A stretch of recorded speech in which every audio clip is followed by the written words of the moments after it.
4 years ago, a new contagious disease was identified, coronavirus disease 2019, what we call COVID-19. Join us today to talk about where we stand today against this disease and the newest vaccine to fight it.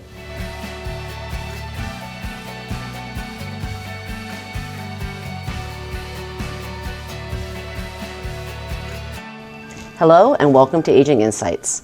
I'm Cathy Rowe, Executive Director of New Jersey for Advocates for Aging Well. Today, I am thrilled to have Dr. Meg Fisher to talk about COVID and the new vaccine. Dr. Meg Fisher is a special advisor to New Jersey's Commissioner of Health and also served as acting deputy commissioner from September 2022 through this past June. So thank you for joining us today. First, I want to point out to our viewers that we are in the studio and you're wearing a mask and we're sitting at the far side of the table, more than 6 feet apart. We're still taking precautions because COVID-19 is not gone, is it? It certainly isn't gone. Unfortunately, last week I tested positive for COVID-19. I was traveling, and before I traveled, I always test to make sure that I'm not going to expose anyone inadvertently. Mm-hmm. And sure enough, I turned up positive. Okay. It was a home test, so the first thing I did was I said, that can't be right. Let's get a different home test. Okay. But I was definitely positive. Okay. So I called my physician, I started Paxlovid, and I actually did very well, have had very few symptoms. Mm-hmm. So after day 5, I was able to come out of isolation and see my family, but I'm still wearing the mask for an additional 5 days because we know that there may be a little virus shed in that time, and I want to be sure that I'm protecting anyone that I'm close to. Okay. Can we look back on the path and the impact of COVID-19 in the past 4 years and where we are today compared to where we started? We sure can, and it was unbelievable, an unbelievable journey. Yeah. So what we started with in 2020, we had a new disease. Mm-hmm. We didn't know how the virus was spread. We didn't know for sure how to diagnose it, and we certainly had no specific treatment. Right. So we were learning literally every day by day. Okay. More things were becoming clear. The first thing we developed were, the first things that were developed were tests. Tests to be able to make the diagnosis, to identify the virus. And then we started to learn how it got from person to person. Okay. We learned that it did go through the air, through these respiratory droplets. Mm-hmm. Now what those are those little spit particles you make when you're talking or when you're singing or when you're shouting. Mm-hmm. And those generally go through the air and drop to the ground within about 3 to 6 feet. Right. And that's where the 6 feet came from. Okay. We also learned that on rare occasions, it can be truly airborne. There can be smaller particles that stay in the air and go longer distances and cause super spreader events. Okay. But those are the unusual things. Usually it's the droplets. We learned that masks are effective in 2 ways. If you have the virus and you're talking and making those droplets, the droplets get caught in the mask. If you don't have the virus and you're breathing in through the mask, you're filtering out the virus. Okay. The other thing the mask does is it keeps your hands out of your mouth and out of your nose. Oh, true. And if you wear glasses, it keeps your fingers out of your eyes. Right. And those are ways in which you may pick up germs and put them into yourself. Right, any germs, not just the COVID Not just germs, COVID, any germs. influenza, respiratory syncytial virus, a variety of other germs. Okay. So we learned that about how COVID got along. Then we also learned that it was mainly the adults who were the best transmitters of this virus. It wasn't the little kids that were spreading it around. It was the adults giving it to the younger children. Okay. Then we learned that if you had other underlying problems, and this makes sense because it's true of all diseases, if you have underlying conditions, you get a lot sicker. You're much more likely to end up in the hospital. It was very difficult during that first wave of COVID in March of 2020, when it hit New York and New Jersey, the first in the U.S. to really have pandemic disease. And we didn't know what the best treatment was. Right. So since then, over the course of these last 3 years, we've had the development of medicines, antiviral medicines, so medicines that work specifically against COVID-19, remdesivir, Paxlovid, Upuricil, So we've had a whole variety of medicines we can use. Okay. We also know that with this infection, your response, your immune response, can actually cause more damage than help. So we now know how better to use steroids and other medicines to dampen that immune response. Okay. So we kill the virus, dampen the response, and we have much better outcome. People do much better, even if they end up being hospitalized or in intensive care. But the virus isn't gone. Very quickly, we realized that this virus mutates very, very quickly. And those were, we heard the Omicron, the Delta variant, that they were every few months, there was a new variant going out. Is that typical for a virus? So viruses, yes, all viruses mutate, but not as quickly as COVID-19.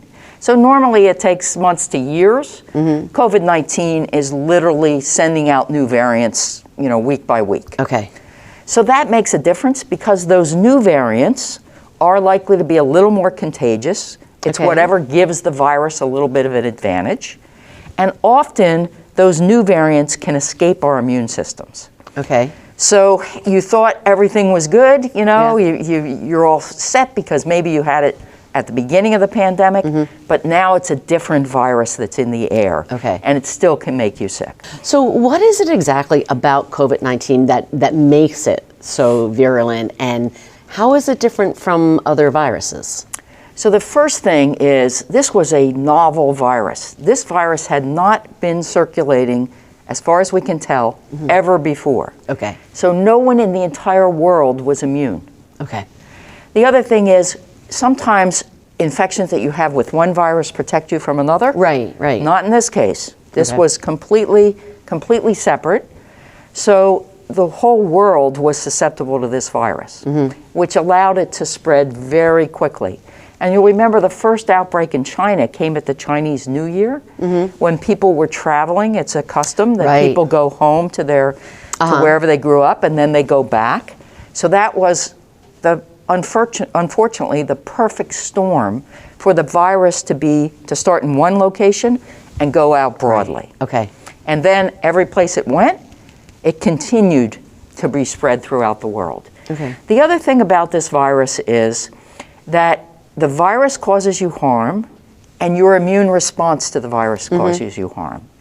And it took us a while to figure out exactly how to handle those things. So can you talk a little bit about the immune response and what you mean by that? Because some people might be confused on is it the virus making me sick or my own immune response? Can you just explain that a little bit more? Sure. So our immune response is what our body does to try to fight off whatever germ it is, whether it's COVID-19 or the flu or whatever you're faced with. And most of the time, that immune response is exactly what we need. Right. We need our body to make the virus go away and to make us feel better. But one of the side effects of that immune response is you don't feel very good when you're fighting off the virus. Now that probably has a good thing about it. There's a silver lining. If you don't feel well, you stay home and you stay in bed and you don't expose other people. So there is a good reason for that immune response to make you, settle down and calm down and get better before you go back out into the world. For some infections, the immune response does just what it's supposed to. It takes care of whether it's a bacteria or fungus, whatever it is, and you're good to go. For other times, it's the immune response which is really part of the problem. And for COVID-19, that is very true. You may have heard about COVID-19 seems to trigger autoimmune disease. Autoimmune disease auto means your own. So your own immune system, instead of acting against whatever was coming in, is acting against yourself. How do you think New Jersey did compared to other states? So the first dose we gave was to a nurse in December of 2020. And then we rolled it out to the rest of the population. And the Commissioner of Health set a goal that we wanted to, within 6 months, we wanted to immunize 70% of the people who lived in New Jersey. All right, how'd we do? And most people said, can't be done. Not only did we do it, but we did it before the 6 months. Wow. So we did very well at getting vaccine out there. We used lots of different methods to try to get it out there. So overall, what percentage of older adults got vaccinated and the boosters? The information that I saw was up to 96% of our residents over 65. So it was closer to 100% of people 65 and older got that initial vaccine. Remember, the initial vaccine was 2 shots of Pfizer and Moderna or a single shot of J&J. Right. So we were 99% of people 65 and older. Okay, that's incredible. We never incredible. got quite as high in the younger people, but this was important because we knew these were the at-risk people. We knew if we look at who died in New Jersey, the deaths were primarily in people 65 and older. And by primarily, we're talking 90%. So getting those older people immunized was a very, very important and critical role to get in. So we did very well there. As far as the boosters go, not as well. We got about 45% of people 65 and older got the booster dose. Now remember, as we went through the pandemic, a lot of people also got natural disease. So more and more people were becoming immune either from the vaccine or disease or both. Okay. All right, so that would that would slow down the spread. That would slow down the spread, or at least keep you out of the hospital and keep you healthier. Okay. Or less likely to get severely ill. Okay. So we still though are seeing disease now, as you know, as I experienced myself. So we definitely want people to get this new vaccine that we have for 2023, 2024. Okay. Now, this is a new vaccine. This isn't a booster, and it's not tied to the other ones, the original ones. So can you take us through the evolution of the vaccines, like the very first, and then boosters, and how is this different from other vaccines? Absolutely. So the very first vaccine that was authorized for use was the Pfizer vaccine, and that's the technology, the messenger RNA vaccine. So that's a relatively new technology that many people hadn't heard of, but they had actually been working on it for decades. Okay. So that vaccine, in that case, messenger RNA is a code. It tells you how to make a protein. So it tells your cells, it educates your cells, here's the protein I want you to make. So in order for Pfizer to make the vaccine, they took that code, they put it into a little bit of fat, and then they made that into the vaccine. All right. What the little bit of fat does is allows that messenger RNA to get into your cells. When it's in the cells say, oh, there's a code here, we have to read it. Yeah. They read it, they make the protein, which is the protein that's on the outside of the virus. And then your body says, wait a minute, that's not a human protein. I need to make an immune response against that protein. So your body makes a response so that you're protected from that protein. And then when you run into the virus later on, your nose or wherever the virus hits you says, wait a minute, this is spike protein, this is foreign protein. We know how to handle this. Okay. And your immune response takes care of the virus or beats it down. Okay. So soon after Pfizer was authorized, the Moderna vaccine came out with another messenger RNA vaccine. All right. Not exactly the same, but the same technology. Okay. So that was in December of 2020. We had first Pfizer, then Moderna. Then a few months later, we had the J&J vaccine. And the newest vaccine in the market is the Novavax vaccine. Okay. And in that case, they use the code, but they don't put it into your body. They put it into some moth cells. Okay. And the moth cells make the spike protein. Okay. And then they take the spike protein, they put it in a little blob of fat, they put an adjuvant with it, and an adjuvant is just a substance that makes your immune system work better. And you inject that then, the fat allows the spike protein to get into the cells. The cells say, wait a minute, spike protein, you don't belong. Right. And you make that immune response. Okay. So now we have all of these vaccines. It turns out that there were some pretty significant side effects, very rare, but significant side effects from the J&J vaccine. Yeah, I remember that. So that vaccine is no longer used. So there are new vaccines coming, but right now we have ones that are very good, very helpful. They don't totally prevent disease, but they keep you out of the hospital and they keep you from needing to have a ventilator and ICU. Okay, and I think that's important to emphasize, where vaccines aren't 100% effective, but if you do get exposed and you get sick, you will be less sick, and it eliminates severe illness. Exactly right. Where do you think the misinformation came from? And then how do people tell the difference? How do you know what a good source is for your information? Sure. So for me, there's misinformation and then there's disinformation. Okay. So misinformation is a misunderstanding. Okay. You think, oh, DNA, RNA, this is genetic material. This is Right. going to alter my body cells. Right. Okay? That's misunderstanding, misinformation. Okay. Then there's disinformation. Okay. Disinformation is meant to confuse people. It's meant to take away their trust in science. And unfortunately, there's been a lot of disinformation. There have been a lot of campaigns to really make people be afraid of these vaccines. They've been told that the vaccines are going to harm their ability to have children. Right. They've been told all kinds of stuff that is just not true. wrong. It's not, I don't believe it's misunderstanding. It's really meant to, unfortunately, hurt those people because they will no longer trust science. Right. So how does a person know if they're getting right information or wrong information? Well, one of the things is where you're getting the information from. Yep. What's the source? How reliable is that source?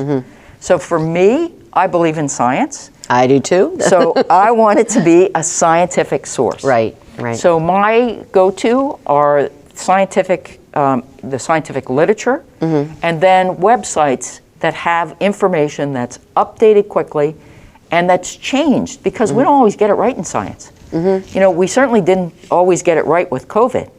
So you would say one thing one week, and then you'd change the rules the next week. Right. And people thought, oh, they were lying to me in the first place. Right. No, we learned something new. We learned something new. New evidence came about that we learned from. Exactly. And we wanted to put that new information into what we were doing. Yeah. So originally, you know, some people said masks don't work, don't wear masks.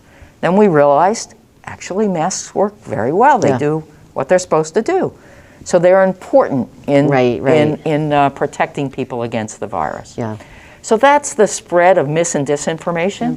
My go-to sites are the New Jersey Department of Health website, the Centers for Disease Control and Prevention website, and then I'm a pediatrician, so of course I go to the American Academy of Pediatrics has a website.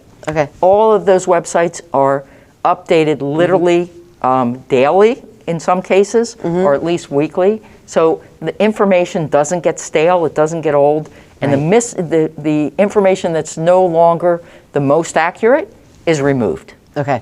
So, you know, if you took a snapshot of what was on the CDC website in 2020 versus now, it's much different. Because we know a whole lot more now. Right. We're learning as we go. We're still learning. And I think a lot of large medical groups and hospital systems in New Jersey still have up information from COVID. So if people are leery or don't know where to go, if they trust their physician, go to their physician's website, go to the medical practice website. You can find more local or providers that you know and trust, and listen to them. Absolutely. And I would say that's really important. I know sometimes people are skeptical about the medical profession in general, but most people are very trustworthy, trust their own doctor. So go to your own physician or nurse practitioner or wherever you go to get your health care and ask them, talk to them about these things. And you'll get the best information. So the vaccine we have now, this isn't a booster. It's not tied to the other ones. This is a new vaccine. So why is this better, and how is it different? Why is this better? Okay. So the new vaccine that we have is geared against the strains of COVID-19 that are circulating right now.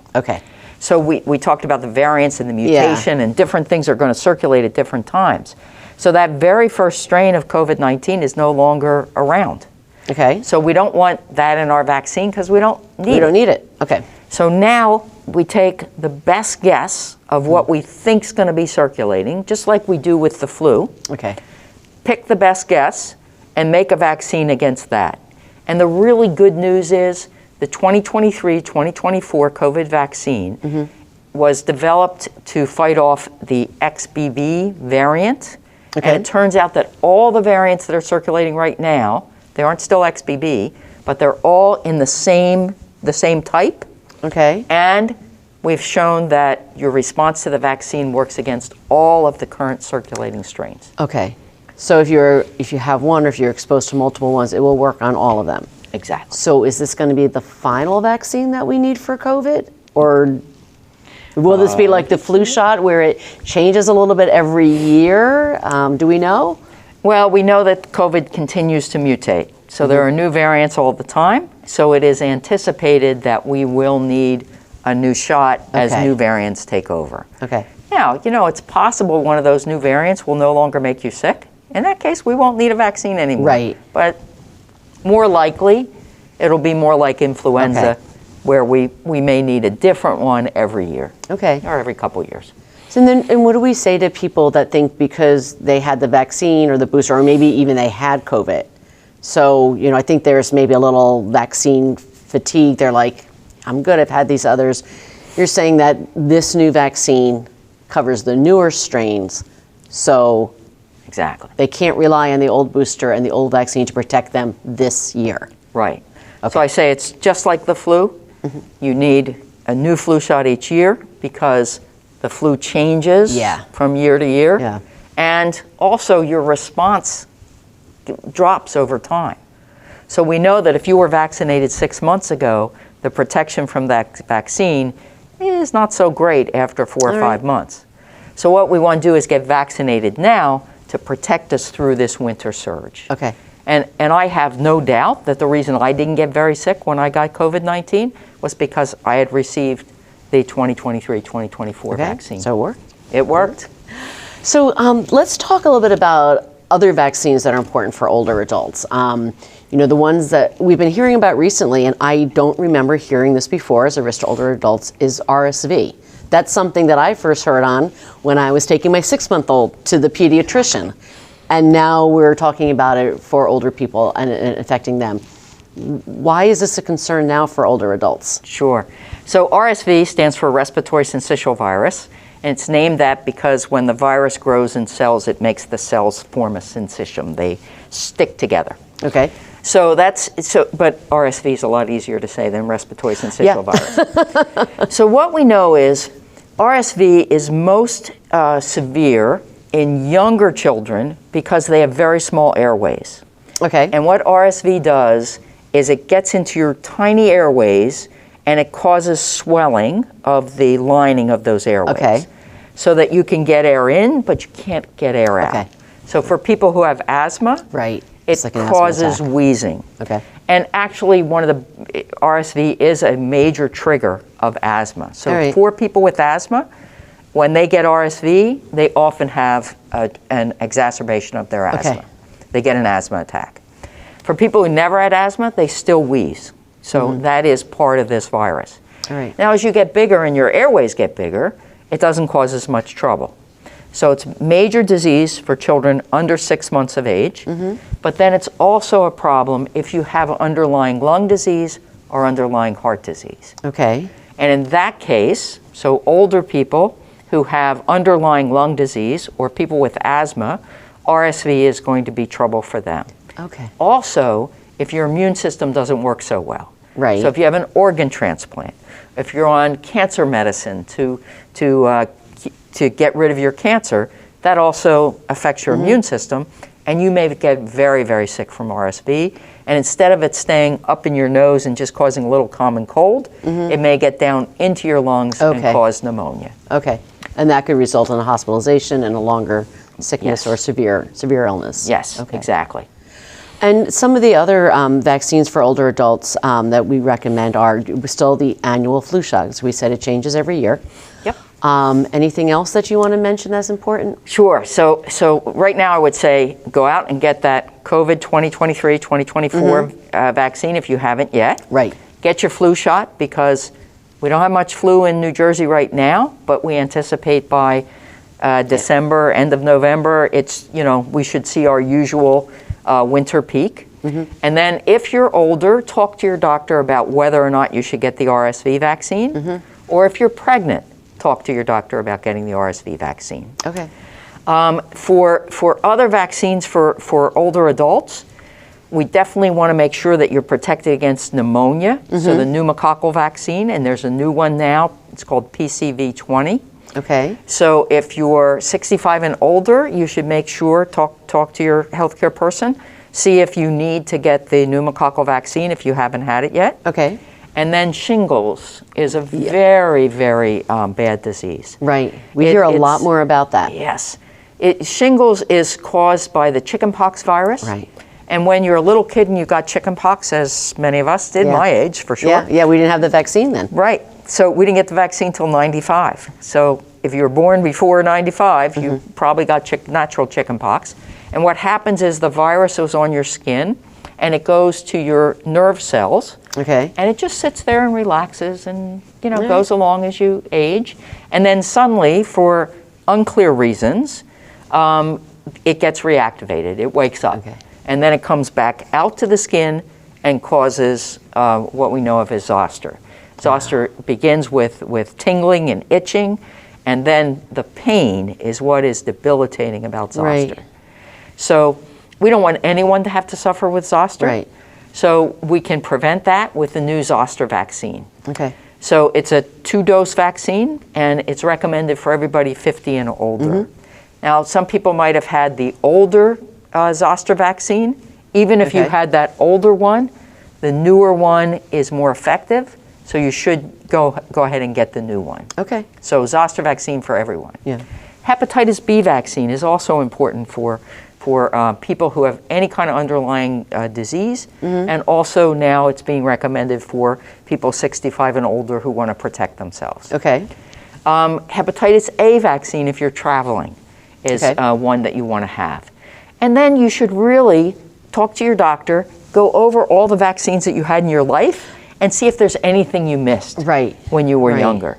There was just recently polio in New York City. I remember that. It was picked up in the wastewater. It's also been in the wastewater, but there was actually a young adult who got paralytic polio. He was paralyzed. Okay, and he, will stay paralyzed or weak. Right, and that's something we haven't heard of polio in years and decades for some people.